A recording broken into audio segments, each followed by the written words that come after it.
Hello dear students, poem for the lake isle of Innisfree जो William Butler द्वारा लिखी गई हैं, जिनका जन्म 13 जून 1865 ईस्वी में हुआ था तथा मृत्यु 18 जनवरी 1939 में हुई थी तथा वे एक 20वीं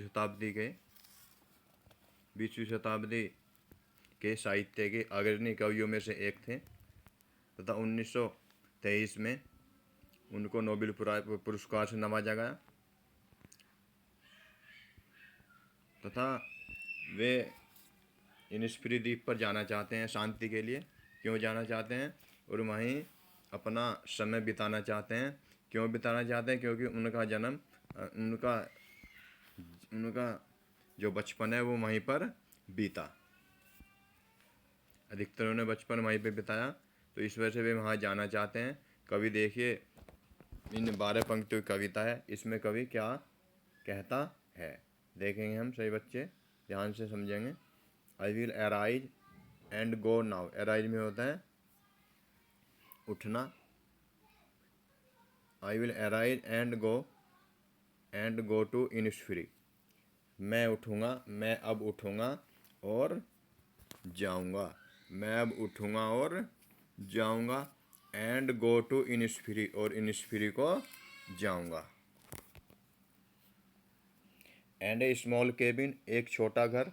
बिल्ड में बनाऊँगा, देयर में वहाँ, और वहाँ एक छोटा घर बनाऊँगा। ऑफ क्ले, मिट्टी से। And metal, खपच्ची। मेटल में होता है खपच्ची, या जो मुड़ी हुई टहनियाँ होती हैं, लकड़ियाँ होती हैं, उनको क्या बोलते हैं? वेटल्स। और मैं वहाँ मिट्टी और लकड़ियों से एक छोटा घर बनाऊँगा। और जब वो घर बनाएगा वहाँ पे, तो कुछ कुछ को वहाँ पे फूड भी चाहिए, खाने के लिए भी चाहिए। इसलिए आगे कभी कहता है 9 bean rows will I have there. Bean में होता है सेम, और मैं वहाँ पे सेम की 9 पंक्तियों को लगाऊंगा। A hive for the honey bee, और मधुमक्खियों के लिए क्या लगाऊंगा? एक छत्ता लगाऊंगा। हाइव मिस होता है छत्ता, मधुमक्खियों के लिए एक छत्ता लगाऊंगा जिससे मुझे वहाँ पे शहद मिल सके। एंड लिव अलोन, और मैं वहाँ अकेला रहूँगा। ग्लेड मिस होता है ओपन प्लेस, यानी खुले स्थान पर।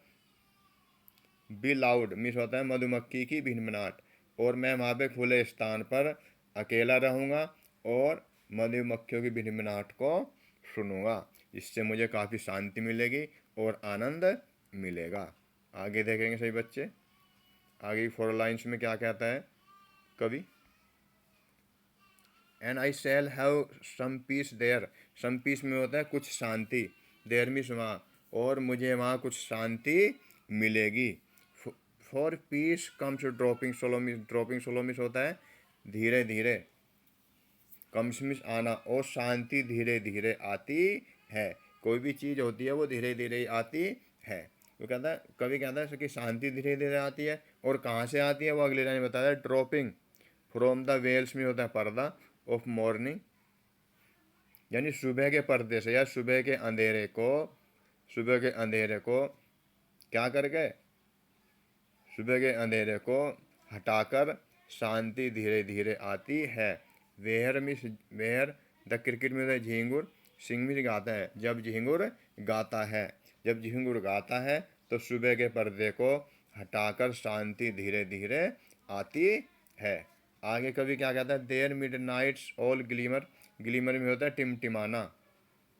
ग्लीमर में होता है टिमटिमाना। वहाँ आधी रात के समय भी प्रकाश टिमटिमाता रहता है, अर्थात वहाँ आधी रात के समय भी जो तारे होते हैं वो टिमटिमाते रहते हैं। जो तारे की रोशनी होती है वो वहाँ पे आती रहती है।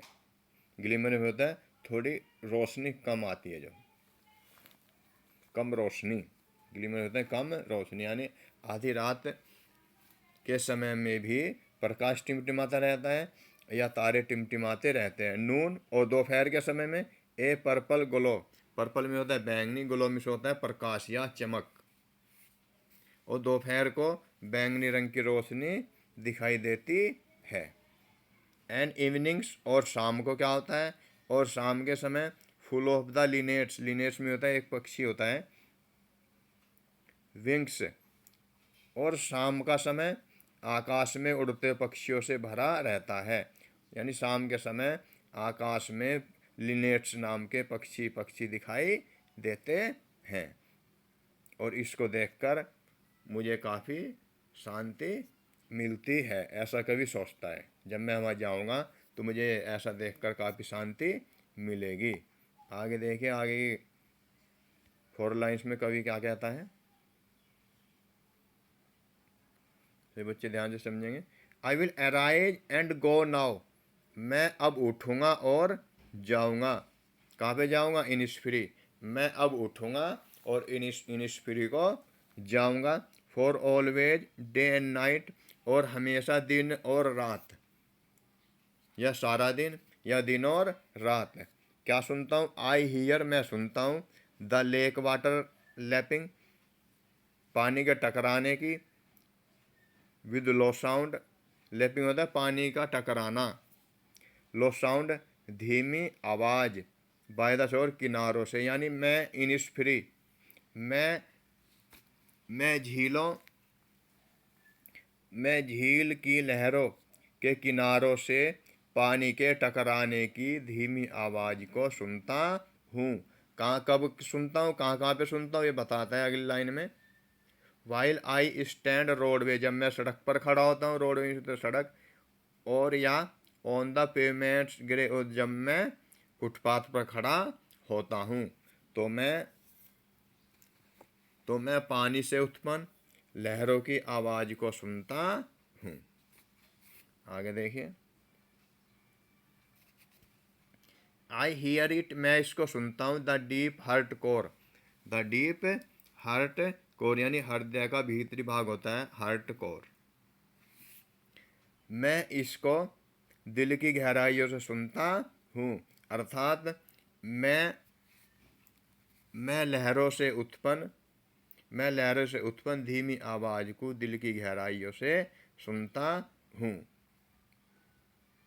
और इस पोएम को सही बच्चे बार बार पढ़ेंगे, जिससे आपको अच्छी तरह से ये याद हो जाए।